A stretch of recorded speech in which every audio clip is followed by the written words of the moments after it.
15 hours ago, I stood in my kitchen, staring at a table that looked like a magazine spread.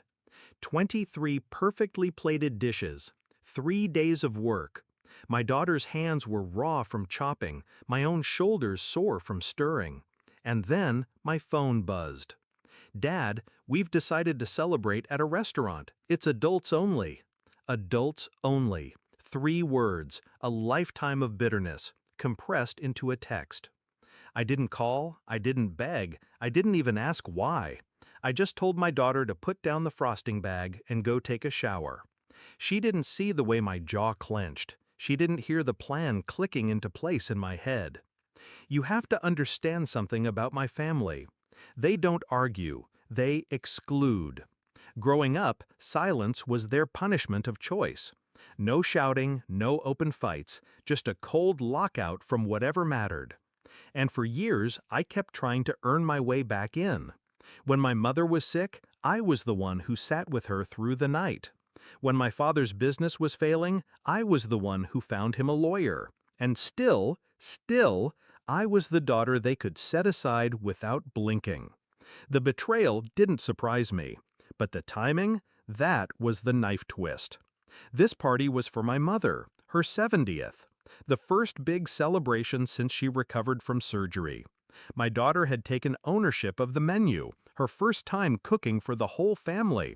She was proud, glowing, and they robbed her of that moment. Not because she did anything wrong, but because, like me, they see her as less. That was when the cold inside me settled. I didn't rage, I prepared. At 8:12 p.m., I sent my dad a single message. "Got it. Have a great night." Then I got to work. Step 1, wrap every dish in foil, still hot. Step 2, load them into the car. Step 3, drive. Where? Not to the restaurant. I knew exactly where they'd be. My mother posts every location she's at on Facebook. That night was no different. Dinner at Armand's, family night. The restaurant was a dim, polished place. Through the window, I saw them at a long table. My mother in the middle, my father at the head. Laughing, glasses raised. Not an empty seat in sight for me or my daughter. Perfect. I parked 2 blocks away and waited until 9:46 p.m., the time I knew the check would hit the table. My family has never lingered past dessert. Then I drove home. That's when the real work began.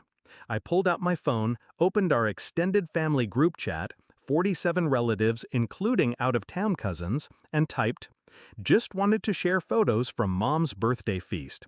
My daughter cooked everything herself. She worked for 3 days. Wish you could have tasted it." I attached 30 high-resolution photos of the food, the table, my daughter smiling proudly. Then, before hitting send, I added one more line. Unfortunately, Dad decided last minute the celebration would be at a restaurant, adults only, so we ate alone. But it was still beautiful. I pressed send. And then, silence. For all of 15 minutes. The group chat exploded. The first message came from Aunt Mara. "What? Why wasn't she included?" Then Cousin Lena. "Adults only? For your granddaughter on her grandmother's birthday?" Ping, ping, ping, dozens of messages, angry emojis, questions, outrage. I didn't reply. I didn't have to.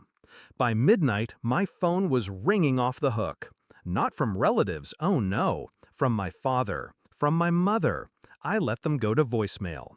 At 12:47 a.m., my sister texted, "Dad's furious, says you're making him look bad." I didn't answer. By morning, the calls had stopped, but the Facebook posts had begun. Cousins tagging my daughter, aunts commenting about how proud they were of her. The photos were everywhere. By noon, I heard from an old family friend that my father had been confronted at the golf club. "Why didn't you invite your granddaughter?" By dinner, 3 of his closest friends had liked my post and commented with things like, "Shame on you." 15 hours after I'd sent that group message, there was pounding at my front door. Not knocking, pounding. I opened it to find my father standing there, face flushed. He didn't even say hello.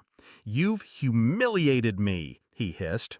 I leaned against the doorframe, calm as stone. "No, Dad," I said softly, "you did that yourself." He sputtered, called me manipulative, said I'd turned the family against him. I tilted my head. Funny, I didn't lie. I just told them what happened. If the truth makes you look bad, maybe it's not me who needs to change. His jaw worked like he wanted to spit fire, but there was nothing left for him to burn me with. He left without another word. The next day, my mother called. Not to apologize, of course, but to smooth things over. I told her I wasn't angry, that we were just moving on. And we have. Except now, the invitations to family events come far less often, which is fine. My daughter